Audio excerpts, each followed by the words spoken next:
পর্যন্তই দেখছি যে আগামীকাল 5 আগস্ট দিল্লিতে একটি প্রোগ্রাম রয়েছে, যেই প্রোগ্রামটিতে বাংলাদেশ আওয়ামী লীগের সভানেত্রী তিনি বক্তব্য দিবেন।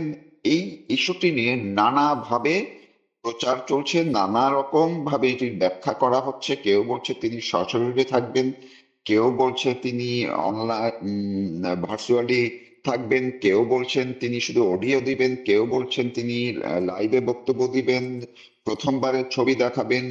মেইন স্ট্রিমের মিডিয়া, সামাজিক যোগাযোগ মাধ্যমে তোলপাড় চলছে। পাশাপাশি সরকার মানে বাংলাদেশে যে এখন সরকারটি আছে, সেই সরকারের পক্ষ থেকে ইতিমধ্যেই এতটাই উদ্বিগ্ন তারা তারা ভারত সরকারের কাছে একদম অনুরোধই করে বসলেন যাতে শেখ হাসিনা কোনো ধরনের বক্তব্য বা এই ধরনের অ্যাক্টিভিটিস কিছু না করতে পারেন। আসলে আগামীকাল কি হচ্ছে, প্রোগ্রামটি কি, এটি নিয়ে মানুষের মধ্যে যে ধরনের একটা আলোচনা কৌতূহল শুরু হয়েছে, সেই আলোকে আমার সঙ্গে অতিথি আছেন, যুক্ত করেছি, অনুরোধ করেছি তার সঙ্গে, তার কাছ থেকে জানবো যে আসল ঘটনাটি কালকে কি ঘটতে যাচ্ছে দিল্লির এই যে ফরেন করেসপন্ডেন্ট যে ক্লাবটিতে, সেইখানটায় কি হবে। সংগঠকদের একজন আছেন প্রকৌশলী মোহাম্মদ আলী সিদ্দিকী, যিনি যুক্তরাষ্ট্রে বসবাস করেন, দীর্ঘদিন কাজ করেন মানবাধিকার নিয়ে।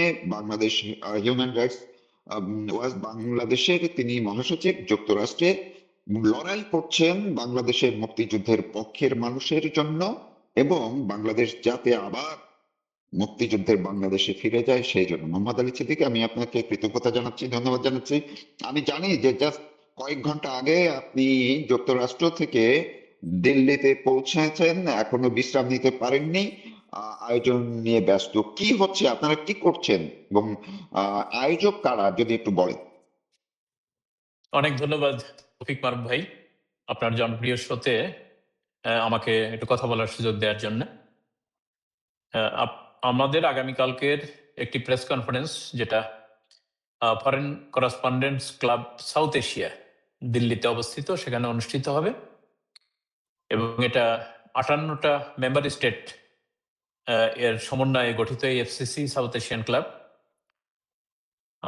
আমরা বাংলাদেশের চলমান রাজনৈতিক পরিস্থিতিতে সর্ববৃহৎ ঐতিহ্যবাহী রাজনৈতিক দল বাংলাদেশ আওয়ামী লীগকে এই সুদখোর দানবীয় বিদেশি দালাল মোহাম্মদ ইউনূস যে সরকার উৎখাতে, রেজিম চেঞ্জে যে ভূমিকা পালন করে, তারপরে দলীয় প্রধান জননেত্রী শেখ হাসিনা সহ আওয়ামী লীগের সকল শীর্ষ নেতারা তারা জীবন বাঁচাতে দেশ ত্যাগে বাধ্য হন।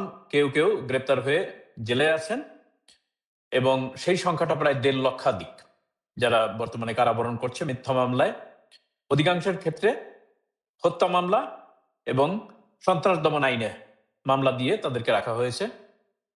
তো ইতিপূর্বে জননেত্রী শেখ হাসিনা ঘোষণা দিয়েছেন যে আগামী ডিসেম্বরের মধ্যে উনি দেশে ফিরবেন, দেশের জনগণ এবং নেতা কর্মীদের প্রাণ বাঁচাতে, দেশকে রক্ষা করতে উনি যে কোনো মূল্যে উনি ফিরতে চান। অন্যদিকে বর্তমান বিএনপি সরকার, তারাও ইউনূসের এই মানে কি বলবো, মানবাধিকারের চরম লঙ্ঘন, গণতন্ত্রহীনতার মধ্য দিয়ে চলছে। তারা বাধার সৃষ্টি করছে যাতে শেখ হাসিনা দেশে ফিরতে না পারেন। তারা একটা ডুয়েল গেম প্লে করতেছে। বিশেষ করে একদিকে এক্সট্রাডিশন চুক্তির আওতায় শেখ হাসিনাকে ফেরত নেওয়ার জন্য পুনঃ পুনঃ ভারত সরকারকে অনুরোধ জানাচ্ছেন, আবার যখনই শেখ হাসিনা দেশে ফিরতে চাচ্ছেন সে সময় আবার তাদের হৃদকম্পন শুরু হয়েছে। মনে হচ্ছে তারা ঝড়ের পূর্বাভাস দেখতে পাচ্ছে, যাতে শেখ হাসিনা ফিরতে না পারেন তার সকল ব্যবস্থা নিচ্ছেন। আমরা আগামীকাল সরাসরি জননেত্রী শেখ হাসিনা এবং তার কি বলবো সুযোগ্য পুত্র সজীব ওয়াজেদ জয়, যারা দুজনই এই প্রেস কনফারেন্সে সরাসরি ভার্চুয়ালি যুক্ত হবেন। কিনোট স্পিকার হিসেবে সজীব ওয়াজেদ জয় বক্তব্য রাখবেন। জননেত্রী শেখ হাসিনা সাংবাদিকদের উদ্দেশ্যে উনি একটি ভোট অফ থ্যাঙ্কস বা ধন্যবাদ জ্ঞাপক বক্তব্য দেবেন, এবং প্রয়োজন হলে উনি গুরুত্বপূর্ণ প্রশ্নের উত্তর ওই সম্মেলনে দেবেন বলে আমরা আশা করছি। কিন্তু আমি একটু জানতে চাচ্ছিলাম এর আগে আরেকটু শেখ হাসিনার বিষয়ে আরেকটু বিস্তারিত জানার আগে আয়োজক কারা? এটি কি আচ্ছা, এই হ্যাঁ সেটা বলছি যে আয়োজক বেসিক্যালি এই এফসিসি ক্লাব আর বাংলাদেশ হিউম্যান রাইটস ওয়াচ আমাদের অনুরোধে এই ক্লাব তারা মনে করছে যে বাংলাদেশে যে গণতন্ত্রহীনতা, মানবাধিকার লঙ্ঘন, সংখ্যালঘু নির্যাতন, এই এই বিষয় এটি একটি মৌলিক মানবিক বিষয়। সেই বিষয়ের আলোকে তারা আমাদের ডাকে সাড়া দিয়েছেন এবং এটা বলা যায় এভাবে যে এর আয়োজক যৌথভাবে এফসিসি সাউথ এশিয়া এবং বাংলাদেশ হিউম্যান রাইটস ওয়াচ। জি, ধন্যবাদ। একদম পরিষ্কার যে এটি আয়োজক আপনারা, অর্থাৎ হিউম্যান রাইটস ওয়াচ বাংলাদেশ, এটি কোঅর্ডিনেশনটা করছেন আপনারা এবং এফসিসি কে আপনারা অনুরোধ জানিয়েছেন। এফসিসি সার্বিক বিষয়টি তারা গুরুত্ব বিবেচনায় নিয়ে তারা এই আয়োজনটি করছে। তো এখন আমরা যদি একটু যে সেখানে বক্তব্যগুলো তুলে ধরবেন কি হচ্ছে না হচ্ছে, কারণ আমরা জানি 5 আগস্ট আগামীকাল বাংলাদেশে, অর্থাৎ 2024-এর যে 5 আগস্ট, সেই কলঙ্কজনক অধ্যায় এবং সেই এক ধরনের খুবই হিংসাত্মক যে পরিস্থিতি তৈরি করা হয়েছিল, সেই দিবসটি আগামীকাল বাংলাদেশ আওয়ামী লীগকে উৎখাত করা হয়েছিল এই দিন, এবং সেই দিনটিতেই আপনারা এই আয়োজনটি করছেন। তো শেখ হাসিনা সেখানে বক্তব্য দিবেন। এখন একটি জায়গায় নানা মত দেখা যাচ্ছে। তিনি কি সরাসরি, মানে তার তিনি কি ফিজিক্যালি ভার্চুয়ালি আসবেন নাকি অডিও থাকবে? অর্থাৎ আমরা যেরকম তাকে গত 2 বছর পর্যন্ত দেখছি যে ভার্চুয়ালি তিনি বক্তব্য দিচ্ছেন, প্রতিদিনই তিনি কথা বলছেন, নেতাকর্মীদের সাথে কথা বলছেন, তিনি অনলাইনে কথা বলছেন, আসছেন, কিন্তু তার অডিওটা আমরা পাচ্ছি, ভিডিওটা পাচ্ছি না। তো আগামীকালকে কি সেই অডিওই থাকছে নাকি ভিডিও থাকবে? মানে তিনি সরাসরি চেহারা দেখাবেন কিনা? এ বিষয়টি নিয়ে ওনার কাছে কোনো চাপাচাপি আমরা করিনি। আমরা অনুরোধ করেছি যে মানুষের যে প্রত্যাশা, এক নজর ওনাকে দেখতে চান কোটি কোটি মানুষ বাংলাদেশের এবং বঙ্গবন্ধু এবং শেখ হাসিনা ভক্ত প্রবাসীরা। তো ডেফিনেটলি উনি যদি ভিডিওতে সংযুক্ত হন তাহলে কোটি কোটি মানুষ তাদের মধ্যে যে প্রাণের স্পন্দন, তার প্রিয় নেত্রীকে দেখতে চান উনি কেমন আছেন, উনি প্রধানমন্ত্রী হিসেবে কেমন ছিলেন, এখন কেমন আছেন। তো সেটা হতে পারে, তবে সবকিছুই নির্ভর করছে জননেত্রী শেখ হাসিনার উপরে। এবং আশঙ্কা যেখানে অনেকে ব্যক্ত করছেন সেটি হচ্ছে যে ভারত সরকার কি তাকে ভিডিও বার্তায় আসতে দেবে, অডিও বার্তায় আসতে দেবে। সে বিষয় নিয়ে আজকে সকালেও ওনার সঙ্গে আমার কথা হয়েছে এবং উনি বলেছেন এরকম কোনো নিষেধাজ্ঞা, কোনো বাধা কোনো তরফ থেকে ওনার উপরে দেওয়া হয়নি। উনি চাইলেই ভিডিওতে আসতে পারেন, উনি চাইলেই অডিওতে আসতে পারেন। তবে এটুকু নিশ্চিত করছি যে জননেত্রী শেখ হাসিনা এবং সজীব ওয়াজেদ জয় উভয়ই ভার্চুয়ালি যুক্ত থাকবেন অনুষ্ঠানের শুরু থেকে শেষ পর্যন্ত, এবং কিনোট স্পিকার হিসাবে সজীব ওয়াজেদ বক্তব্য রাখবেন, প্রশ্নোত্তরে অংশগ্রহণ করবেন। জননেত্রী শেখ হাসিনাও উনি বক্তব্য রাখবেন এবং সেটা প্রি রেকর্ডেড কোনো বক্তব্য নয়, এটা live live live live live বক্তব্য কথা হবে। বলবেন। হ্যাঁ, আর এবং আরেকটি আরেকটি আপনি খুবই গুরুত্বপূর্ণ তথ্যটুকুই আপনি একদম পরিষ্কার করে দিলেন, যে শেখ হাসিনা থাকবেন, তিনি লাইভ বক্তব্য দিবেন, তিনি পুরো সময়টা থাকবেন, এবং যেমনটা গত 2 বছর পর্যন্ত যে কোনো প্রোগ্রামে তিনি অ্যাটেন্ড করলে সেটি তিনি পুরো সময় থাকেন। দেখি, এই যে বললেন সাংবাদিকদের প্রশ্নের জবাব দিবেন, এই সাংবাদিকরা শুধু কি ইন্ডিয়ার সাংবাদিক নাকি অন্যান্য? এফসিসি তো অনেকগুলো কান্ট্রি একটা কমিউনিকেশন আছে, মানে আন্তর্জাতিক পর্যায়ের সাংবাদিকরাও নিশ্চয়ই সেখানে থাকবেন, যুক্ত থাকবেন, তাই তো? আহ, আমি আগেই উল্লেখ করেছি যে এফসিসি 58টা দেশের সদস্যভুক্ত দেশের জি, জি। একটি ক্লাব। ডেফিনেটলি এই বিশ্বের বিভিন্ন নামি দামি মিডিয়ার দক্ষিণ এশীয় হাব হচ্ছে দিল্লি, এবং দিল্লিতে এরকম পৃথিবীর এমন কোনো মিডিয়া নাই যে মিডিয়ার অফিস তাদের ওখানে নাই। এটা তাদের মানে দক্ষিণ এশীয় ব্যুরো হেডকোয়ার্টার।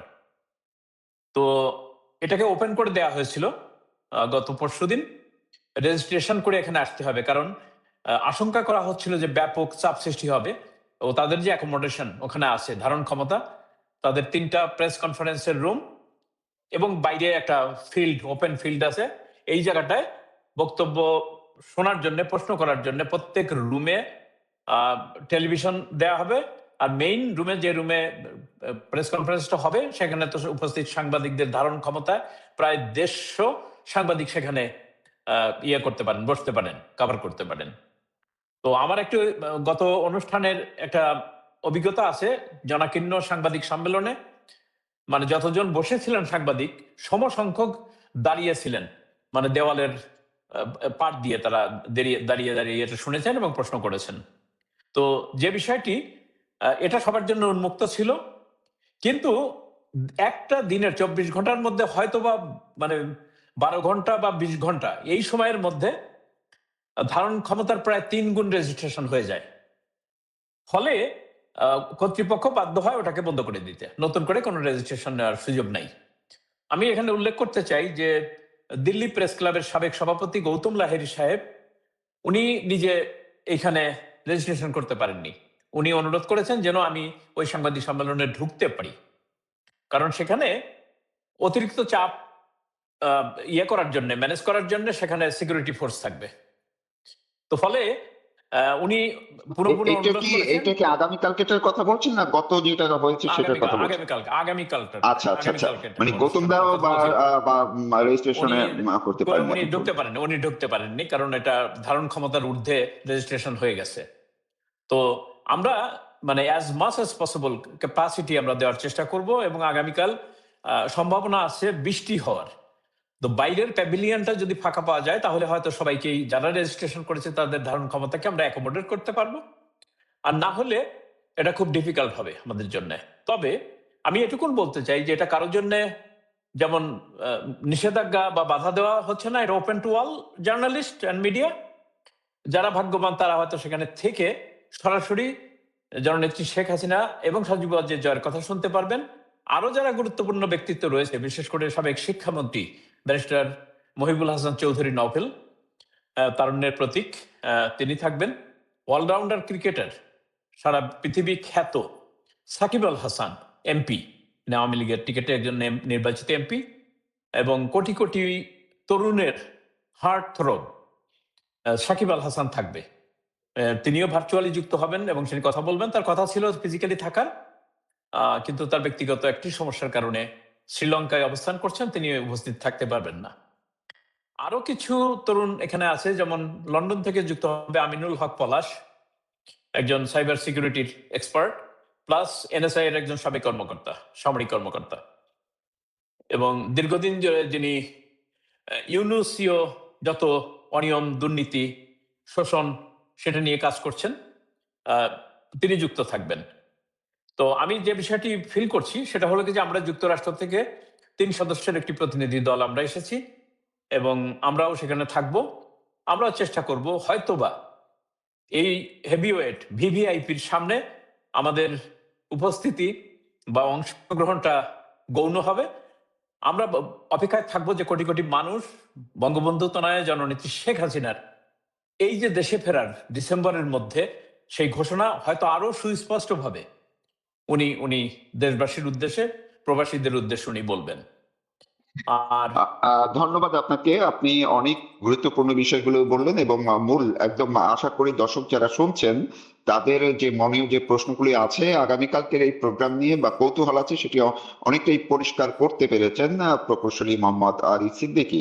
আমি শেষ করছি এই জায়গাটি আবার একটু রিপিট করেই আপনার কাছ থেকে শুনে, সেটা হচ্ছে অর্থাৎ আগামীকালকে শেখ হাসিনা যে বক্তব্য দিবেন, তিনি যে লাইভে আসবেন, কথা বলবেন, সেটি কি তিনি সরাসরি এই প্রথমবারের মতো ফিজিক্যালি লাইভে আসবেন কিনা সেটি একেবারেই নির্ভর করছে শেখ হাসিনার উপরে। তিনি চাইলে আসতে পারেন, আবার শুধুমাত্র অডিও মানে অডিও ভিজুয়াল যেটা অর্থাৎ অনলাইনে তিনি লাইভে এই 2 বছর পর্যন্ত যেভাবে কথা বলছেন সেইভাবেও তিনি কথা বলতে পারেন, কিন্তু লাইভে ফিজিক্যালি অ্যাটেন্ড করবেন কিনা সেটি দেখার জন্য আমাদেরকে সবাইকে অপেক্ষা করতে হবে কালকে এই প্রোগ্রাম পর্যন্ত। বিষয়টি তেমনটি। অবশ্যই আপনি একান্তই পরিষ্কার করে বলেছেন, এবং আমরা আশা করছি যে গত এফসিসি ক্লাবের আমাদের প্রেস কনফারেন্সে 24 ঘন্টায় প্রায় 11 কোটি ভিউ হয়েছিল। তো এবার হয়তো সেটাও ছাড়িয়ে যাবে সেই মাত্রা, এবং মানুষ অধীর অপেক্ষায় মানে শেখ হাসিনার প্রত্যাবর্তন যারা চাচ্ছেন, বিশেষ করে শ্রমজীবী মেহনতি মানুষ যারা শেখ হাসিনার আমলে যে সুফল পেয়েছিল, আজকে তাদের জীবনের উপরে যে দুর্বিষহ, মানে কি বলবো, দ্রব্যমূল্যের ঊর্ধ্বগতি, কর্মহীনতা এবং অরাজকতা, তারপরে চাঁদাবাজি, ডাকাতি, রাহাজানি, ধর্ষণ, হত্যাযজ্ঞ চলছে, তার থেকে মুক্তি পেতে তারা শেখ হাসিনাকে ফিল করছেন। এই এবং জায়গায় মনে হয় আরেকটি বিষয় যে কালকে হয়তো হুম, বা তার বক্তব্যের বড় একটি অংশ জুড়েই থাকতে পারে 5ই আগস্ট ঘিরে, যেহেতু এই 5ই আগস্টের দিনেই এই যে 2 বছর, এই 2 বছর দিনেই তিনি সামনে আসবেন, কথা বলবেন, লাইভে আসবেন। তো সেই জায়গাটিতে একটা হচ্ছে তিনি দেশে ফেরা, আর একটা হচ্ছে 5ই আগস্ট, সেটি নিয়ে নিশ্চয়ই তিনি কোনো বার্তা দিবেন হয়তো, নাকি আপনার কি মনে হ্যাঁ, হয়? আমরা আমরা এভাবে বলতে পারছি যে আমি মনে করি যে বাংলাদেশের সচেতন মানুষ তারা ইতিমধ্যে এই যে পশ্চিমাদের যে ডিপ স্টেটের যে ষড়যন্ত্র, রেজিম চেঞ্জের, এবং তার সঙ্গে দেশীয় যে সমস্ত দালাল যাদের স্বরূপ ইতিমধ্যে উন্মোচিত হয়েছে, বাংলাদেশটাকে প্রকৃত অর্থে বেচে দেওয়া হয়েছে মার্কিন সাম্রাজ্যবাদের কাছে। তো সেই বিকৃত দেশ, যেমন ইস্ট ইন্ডিয়া কোম্পানির কাছে একসময় এই ভারতবর্ষ বিক্রি হয়ে গেছিল, সেইভাবে এই কি বলে পশ্চিমাদের তৈরি করা দানব মোহাম্মদ ইউনুস বাংলাদেশকে 12ই ফেব্রুয়ারি নির্বাচনের মাত্র 3 দিন আগে যে একটি চুক্তি করে গেছে, দাসখতের চুক্তি। প্রকৃত অর্থে এই বাংলাদেশ আর বাংলাদেশ নাই, তার স্বাধীনতা সার্বভৌমতা হারিয়েছে। তো সেরকম একটি অবস্থায় এবারের এই যে সংবাদ সম্মেলন, তার মধ্য দিয়ে জননেত্রী শেখ হাসিনার যে জনপ্রিয়তা, আপনি 65 থেকে 80% মানুষ তারা ফিল করছেন যে শেখ হাসিনার প্রত্যাবর্তন জরুরি, এবং এটা হবে তার 3য় স্বদেশ প্রত্যাবর্তন। এবং মহান রব্বুল আলামিন তাকে হয়তো বারবার যেই বুলেটের সামনের থেকে বাঁচিয়ে রেখে সর্বশেষ 5ই আগস্টে তিনি প্রাণে বেঁচে গেছেন। হয়তো আরো কোনো মহৎ কাজ আল্লাহ পাক ওনার হাত দিয়ে এই খেটে খাওয়া দুঃখী বাঙালি জাতির জন্য অবশিষ্ট আছে। উনি ফেরত গিয়ে এই দুর্বৃত্তায়িত সরকারকে হটিয়ে বাংলাদেশের মানুষের মুক্তির সংগ্রামকে আবার বেগবান করে এগিয়ে নিয়ে যাবেন, এটাই আমাদের প্রত্যাশা। অনেক ধন্যবাদ আপনাকে। দর্শক, আপনারা পরিষ্কারভাবেই শুনলেন যে আগামীকালকে দিল্লিতে কি হতে যাচ্ছে, কি হবে, এবং সেই প্রোগ্রামের আয়োজক কারা, সেখানে কে কে বক্তব্য দিবেন। সেখানে বাংলাদেশ আওয়ামী লীগের সভানেত্রী শেখ হাসিনা আসবেন। সরাসরি ফিজিক্যালি তিনি সেখানে উপস্থিত থাকবেন না, কিন্তু ভার্চুয়ালি থাকবেন।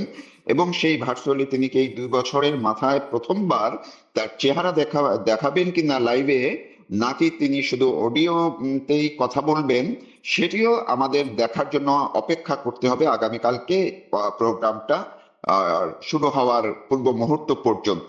প্রোগ্রামটি আপনারা ঠিক কয়টায় শুরু করছেন? আমরা এক্স্যাক্টলি দিল্লির সময় সন্ধ্যা 6টায় শুরু করব। 7:30, 1.5 ঘন্টার প্রোগ্রাম হবে। অত্যন্ত কি বলবো, প্ল্যান্ড অ্যান্ড সিঙ্ক্রোনাইজড ওয়েতে। এবং আমরা আশা তার করছি এই মানে সময়ের মধ্যে বাংলাদেশ, তার মানে বাংলাদেশ সময় হচ্ছে বিকাল 5:30টায়। হ্যাঁ, এখানে আধা ঘন্টার টাইম ডিফারেন্স দিল্লির সময়ের সঙ্গে। বাংলাদেশ সময় 5:30টায়, রাইট। জি, অনেক আপনি ধন্যবাদ যথার্থ আপনাকে। বলেছেন। অনেক আপনাকেও ধন্যবাদ অনেক আপনাকে। অনেক আমরা সেই ধন্যবাদ। পর্যন্ত সবাই অপেক্ষা করব। আশা করি ভালো থাকবেন, সুস্থ থাকবেন, নিরাপদে থাকবেন, এবং কালকের আপনাদের এই প্রেস কনফারেন্সটি সুন্দর হোক, সার্থক হোক, সেই প্রত্যাশা রেখেই শেষ করছি। ধন্যবাদ আপনাকে। ধন্যবাদ দর্শক শ্রোতাদেরকেও।